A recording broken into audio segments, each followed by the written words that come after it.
I should have known something was off when James insisted on having brunch at the Ritz. In our 10 years of marriage, my husband had always complained about their overpriced eggs and pretentious atmosphere. But here we were, dressed in our Sunday best, with our daughter Emma swinging her legs under the pristine white tablecloth. The whole family will be there, he'd said that morning, adjusting his tie for the third time. Mom's birthday deserves something special. I'd nodded, choosing to ignore how his hands trembled while buttoning his shirt. The elegant dining room was already half full when we arrived. James's mother, Margaret, sat at the head of the table, her silver hair perfectly coiffed, while his father, Robert, pretended to understand the wine list. James's sister, Lisa, was running late, as usual. "Where's Auntie Lisa?" Emma asked, carefully arranging her napkin like the little lady Margaret was always pushing her to be. "She promised to show me pictures from her trip." "I'm sure she'll be here soon, sweetheart," I replied, catching the strange look that passed between James and his mother. Lisa breezed in 15 minutes later, wearing a designer dress I could have sworn I'd seen in the window of Saks last week. Funny, considering she just complained about being behind on her rent during our last family dinner. Sorry, she chirped, air-kissing everyone's cheeks. Traffic was absolutely brutal. She slid into the seat next to James, their shoulders touching just a fraction too long. I focused on helping Emma with her menu, pushing down the familiar unease that always surfaced around my sister-in-law. Lisa had never liked me, that much was clear from the day James introduced us. "A kindergarten teacher," she'd said, her perfectly plucked eyebrows arching. How quaint. The waiter came to take our orders, and I couldn't help but notice how Lisa ordered the most expensive items without even glancing at the prices. Margaret beamed at her daughter, always the proud mother. "Lisa just booked another luxury property for her real estate portfolio," she announced to the table. I bit my tongue, remembering the tearful phone call last month when Lisa had begged James for help with her mortgage payment. He'd stepped out of the room to take that call. But our walls were thin. "Mommy," Emma whispered, tugging at my sleeve. "Look what I found." She held up a shiny gold credit card that must have fallen under the table. I recognized it immediately. It was James' executive card, the one he used strictly for business expenses. "Oh, that's mine," Lisa said quickly, reaching across the table. "Must have slipped from my purse." But Emma frowned, her little forehead crinkling in confusion. "But it has Daddy's name on it. See," she pointed at the embossed letters, her finger tracing Jamie's parkier with the innocence only a child could possess. The silence that fell over the table was deafening. Margaret's fork clattered against her plate. Robert suddenly became very interested in his water glass. And James, my James, looked like he might be sick. "Emma, sweetie," Lisa started, her voice honey-sweet but trembling. "That's not. Why does Auntie Lisa have Daddy's golden credit card?" Emma asked louder this time, her clear voice carrying across the elegant brunch setting. "You said only Daddy uses the golden one for his big boy work stuff." My mind raced back to last week, when I'd been organizing James's home office. The bank statements I found tucked behind his old tax returns, the ones showing thousands in charges at high-end restaurants and hotels I'd never been to. The late-night business meetings that had become more frequent. The lingering scent of unfamiliar perfume on his suits. "I can explain," James said, reaching for my hand across the table. I pulled away, my fingers curling into fists in my lap. "Yes, James," I said, my voice steadier than I felt. "Please explain why your sister has your business credit card.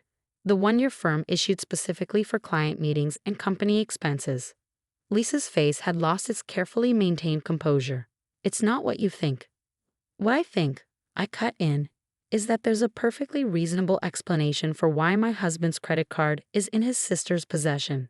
Just like there's probably a reasonable explanation for the $5,000 charge at Cartier last month or the weekend booking at the Four Seasons when you were supposedly at a real estate conference in Chicago." Margaret cleared her throat. "Perhaps this isn't the best place." "No, Mother," I said, surprising myself with the ice in my voice.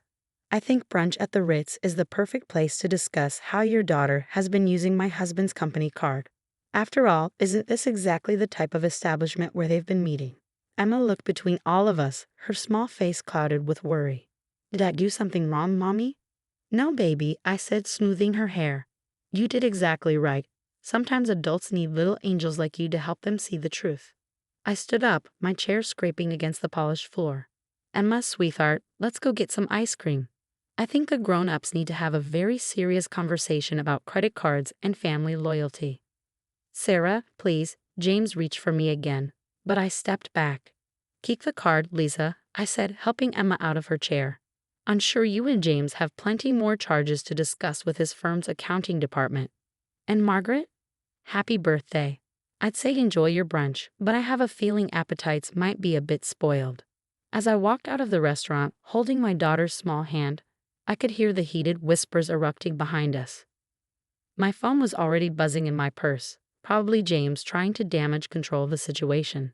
But all I could think about was the proud way Emma had shown me that card, not knowing she had just exposed a betrayal that went far deeper than unauthorized credit card charges. Mommy, Emma said as we stepped into the bright Sunday morning, can I have chocolate ice cream? I smiled down at her, fighting back tears. You can have whatever flavor you want, baby. And then maybe we'll go visit Grandma Julie for a few days. Would you like that? She nodded enthusiastically, skipping beside me, already forgetting the tension she'd left in her wake. But I knew this was just the beginning. Once I dropped Emma at my mother's, I had some serious digging to do, starting with those bank statements and ending with a visit to my lawyer. Sometimes it takes a child's innocent question to shatter the perfect facade of a family Sunday brunch, and sometimes that's exactly what needs to happen. The next morning, I sat in my mother's sunny kitchen, surrounded by stacks of bank statements and credit card bills I'd retrieved from our house while James was at work. My hands trembled as I highlighted each suspicious transaction, creating a paper trail of betrayal in neon yellow. Have you reached out to his firm yet? Mom asked, placing a fresh cup of coffee beside me while keeping one eye on Emma playing in the backyard. Not yet. I sighed, circling another charge at a high-end jewelry store. But I did call Susan from HR. You remember her from the company Christmas party? She's checking something for me discreetly. The transactions told a story I hadn't wanted to read. Regular Thursday night charges at La Blanche, an intimate French restaurant across town.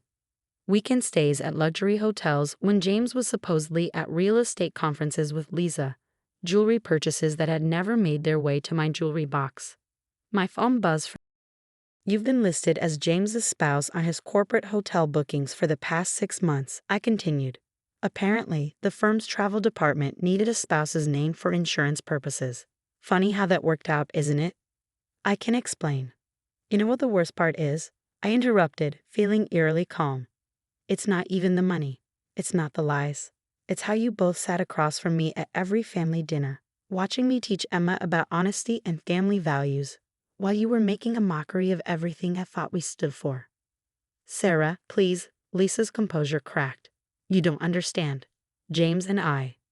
Mom. Emma's small voice came from behind me. She must have come in through the back door. Why is Aunty Lisa crying? Lisa stepped forward, reaching for Emma. Sweetie. Don't, I said sharply, pulling Emma behind me. Don't you dare. Everything okay out here? My mother appeared, her face set in the stern expression that had terrified me as a teenager. Lisa was just leaving, I said firmly. And she's going to tell James that if he wants to discuss anything, he can do it through my lawyer. A lawyer? Lisa's eyes widened. Sarah, don't be dramatic. We can work this out as a family. I laughed, but there was no humor in it. Family? You want to talk about family? How about we talk about how you and my husband have been playing house with company money while I helped Emma with her homework and attended PTA meetings alone? Mommy? Emma tugged at my shirt. Are you mad at Aunty Lisa because of the golden card? I knelt down to her level, smoothing her hair. No, baby. Mommy's mad because sometimes grown-ups make bad choices that hurt people they're supposed to love. Like when I took Tommy's crayon without asking and you made me apologize. Something like that, I said, fighting back tears. But much bigger. Lisa made a choked sound. Sarah, what are you going to do? I stood up, keeping Emma's hand in mine. I'm going to do what I teach my kindergartners every day. Stand up for what's right and don't let anyone make you feel small. The firm, Lisa whispered. If they find out, they already know, I cut in. Susan's email wasn't just about the hotel bookings. The accounting department has launched an investigation. Apparently, mixing personal and business expenses is a big no-no, especially when you're trying to make partner. The color drained from Lisa's face. You didn't. I didn't have to do anything, I said. Emma's innocent question at brunch sent up red flags. The firm's travel coordinator was at the next table. Funny how karma works, isn't it? Mom, Emma tugged at my hand. Can I go back to my bubbles? Of course, sweetheart. I watched her skip away before turning back to Lisa. You should go. I believe you and James have some explaining to do at tomorrow's board meeting. As Lisa stumbled back to her car, my mother placed a supportive hand on my shoulder. You okay? I nodded, watching Lisa's luxury car, probably paid for with James's credit card, disappear down the street. You know what? I actually am. For the first time in months, things are finally clear. My phone buzzed again with a text from James. The firm called. We need to talk now. I deleted the message without responding and went to join Emma in the backyard. She greeted me with a soapy smile, her small hands creating perfect, shimmering spheres that floated away on the breeze. Mommy, look, this one looks like a heart. I watched the bubble rise and burst, just like my marriage. But unlike that fragile sphere, I wasn't going to disappear quietly. James and Lisa's carefully constructed world of lies was about to pop, and I had front row seats to the show. Make another one, baby, I said, sitting down beside her. Mommy could use some bubble magic right now. 3 weeks later, I sat in my lawyer's office, reviewing the final divorce papers. The firm's investigation had revealed far more than just unauthorized credit card use. James and Lisa had been running a complex scheme, using company resources to flip properties and pocket the profits. Their Thursday dates at La Blanc had been meetings with potential investors, all billed to the company under the guise of client dinners. The firm is pressing charges, my lawyer, Patricia, explained, sliding another document across her desk. They're offering you a separate settlement since you helped expose the fraud, albeit unintentionally. I glanced at the figure and almost choked on my coffee. That's generous. They're trying to avoid a scandal. A partner and his sister-in-law misappropriating funds. The press would have a field day. My phone lit up with a text from Margaret, James's mother. She'd been surprisingly quiet since the brunch incident, but her message made my heart skip. I found something you should see. Can we meet? An hour later, I sat across from my soon-to-be ex-mother-in-law at a small cafe, watching her hands shake as she pushed a manila envelope toward me. I found these while cleaning out Lisa's old room, she said, her voice barely above a whisper. They're from 15 years ago, before you met James. Inside were letters, dozens of them, exchanged between James and Lisa during his first year of law school. They weren't siblings' casual correspondence. They were love letters. They're not, Margaret struggled with the words. They're not actually related. Robert and I adopted Lisa when James was away at boarding school. We never told anyone. It was easier to pretend she was our biological daughter. The cafe suddenly felt too small, too hot. Did they know? When I married James, did they know? Margaret nodded, tears streaming down her face. They agreed to end things when James met you. We all thought it was over. Until it wasn't, I finished, feeling strangely detached. Until they started their little business venture. I'm so sorry, Sarah. I should have told you years ago. I carefully put the letters back in the envelope. No, Margaret, they should have told me. Before I walked down the aisle. Before I had Emma. Before I spent 10 years building a life on lies. Emma, Margaret's voice cracked. She's the only innocent one in all this. And she's the one who brought down their house of cards with a simple question. I said, almost laughing at the irony. Out of the mouths of babes, right? Later that evening, as Emma and I finished packing the last boxes in our new apartment, she found an old family photo album. Mommy, can we still keep these pictures? I sat beside her on the floor, looking at snapshots of happier times, or what I thought were happier times. Of course we can, baby. They're part of our story. Even the ones with Daddy and Aunty Lisa? Yes, I said, closing the album gently. Sometimes we need reminders of the past to appreciate our present. My phone buzzed with an email from Patricia. The divorce was final. James had agreed to all terms, likely hoping to avoid any more scrutiny before his criminal trial. Lisa had apparently fled to Europe, leaving him to face the consequences alone. Mommy, Emma said, pulling me from my thoughts. Can we get ice cream? Like we did after brunch that day. I smiled, remembering how a simple dessert run had become our ritual for handling big changes. Sure, baby. But first, help me hang this up. I pulled out a framed piece of Emma's artwork, a bright, colorful drawing of just the two of us, surrounded by hearts and flowers. She'd made it at school last week when asked to draw her family. It's perfect right here, I said, hanging it in our new living room. Just like us. As we walked to the ice cream shop, Emma skipping ahead and chattering about flavors, I thought about how sometimes the worst betrayals can lead to the best beginnings. My 5-year-old's innocent question had shattered our family's carefully constructed facade. But from those broken pieces, we were building something stronger. Something real. My phone buzzed one last time, another text from James. I never meant to hurt you. I deleted it without responding and watched Emma press her nose against the ice cream shop's window, her breath fogging the glass as she pointed out all the flavors she wanted to try. Can I get 2 scoops, Mommy? Pretty please. You know what? Make it 3, I told the server, smiling at Emma's delighted gasp.